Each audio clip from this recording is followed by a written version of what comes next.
नमस्कार, मी प्रिया काळे. तरुण भारतच्या न्यूज बुलेटिनमध्ये आपल्या सर्वांचं स्वागत. आता पाहूया ठळक घडामोडी. वड्डरवाडी येथील नागराज गाडीवड्डर या तरुणाचा काही तरुणांकडून खून करण्यात आला होता. दरम्यान या प्रकरणातील दोषींवर कठोर शिक्षा देण्याची मागणी करत वड्डरवाडीच्या रहिवाशांनी आज बेळगाव शहरात मोर्चा काढला.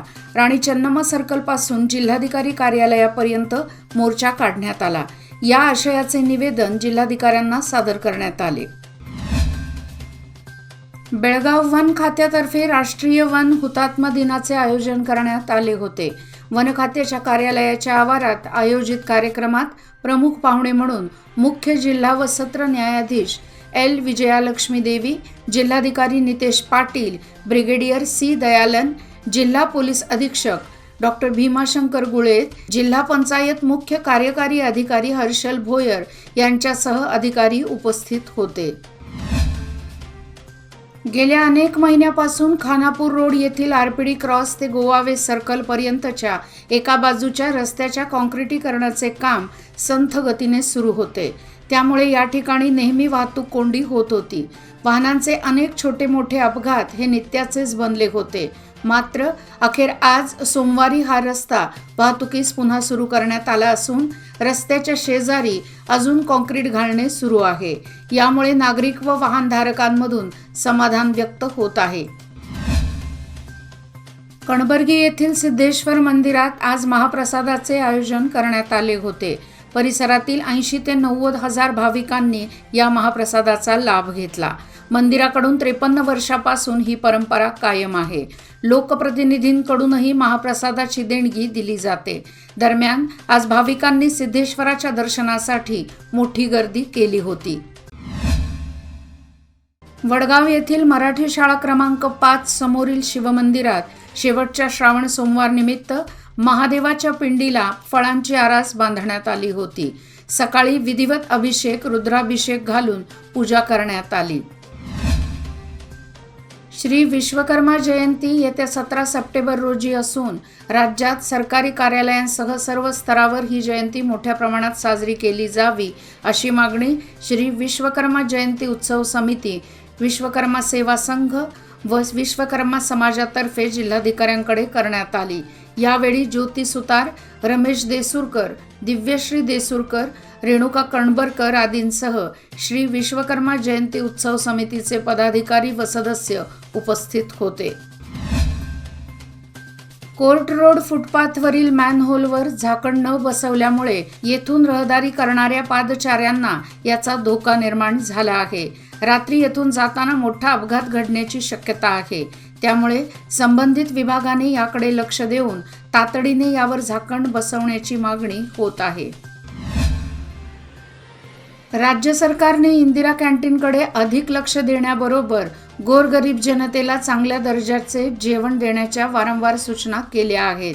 त्यामुळे महापालिकेचे नूतन आरोग्य अधिकारी डॉक्टर संजीव नांद्रे यांनी आज इंदिरा कॅन्टीनला भेट देऊन येथील खाद्यपदार्थांचा दर्जा आणि स्वच्छतेची पाहणी केली. यावेळी त्यांनी कॅन्टीन चालकांना काही सूचनाही केल्या. बेळगाव, दिल्ली या 2 शहरांमध्ये गुरुवार दिनांक 5 ऑक्टोबर पासून विमान सेवा पूर्ववत होणार आहे. या प्रवासी वाहतुकीसोबतच कार्गो वाहतुकीलाही सुरुवात होणार असल्याने बेळगावमधून कोणतेही साहित्य काही वेळात दिल्लीला पाठवता येणार आहे.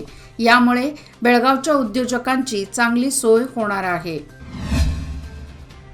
महापालिका आयुक्त पुन्हा पहाटेच्या फेरीला जात असून विविध ठिकाणी ते भेट देत आहेत.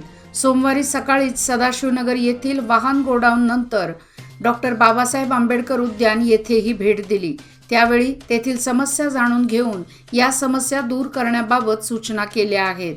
कोतवाल गल्ली, गणपत गल्ली, रविवार पेठ येथील भाजी मार्केट जवळ जाऊन पाहणी केली.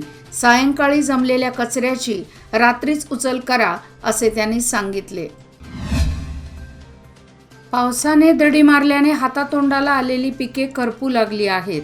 शेतकऱ्यांनी कर्ज काढून वेगवेगळ्या पिकांची लागवड केली आहे. मात्र पावसाअभावी पीक हाताला येणे अशक्य आहे. त्यामुळे शेतकरी आर्थिक संकटात सापडला आहे.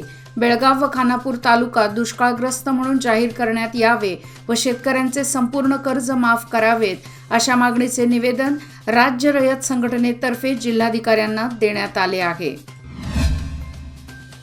गणेशोत्सव शांततेत पार पाडावा यासाठी प्रत्येक ठिकाणी सीसीटीव्ही कॅमेऱ्यांची करडी नजर असून अनुचित प्रकारावर नियंत्रण ठेवण्यासह संबंधितांवर कारवाई करण्यास मदत होणार आहे.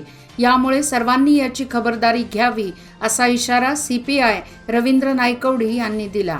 आथणी येथे पोलीस भवनामध्ये गणेशोत्सवाच्या पार्श्वभूमीवर आयोजित करण्यात आलेल्या शांतता बैठकीत ते बोलत होते. गेले महिनाभर पवित्र श्रावण मासामुळे सर्वत्र धार्मिक वातावरण आहे.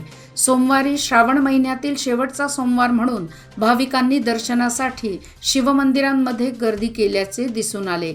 येथील महादेव गल्लीतील महादेव मंदिरात सोमवारी बेलफुले वाहत दर्शनासाठी भाविकांनी गर्दी केली होती. दरम्यान महादेव गल्लीतील महादेव मंदिरात फुलांची आकर्षक सजावट करण्यात आली होती.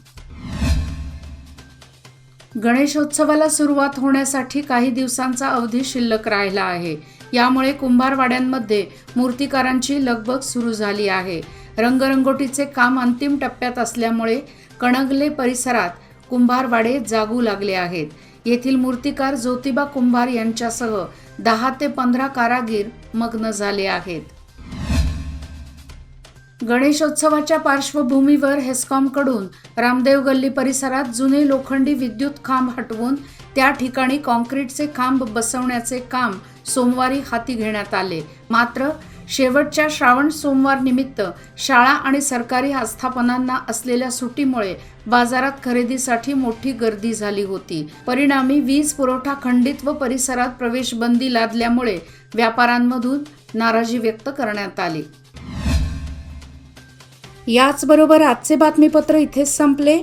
अधिक माहिती आणि ताज्या घडामोडीकरिता पाहत रहा तरुण भारत न्यूज चॅनल. तसेच आमच्या चॅनलला लाईक, शेअर आणि सबस्क्राईब करायला विसरू नका.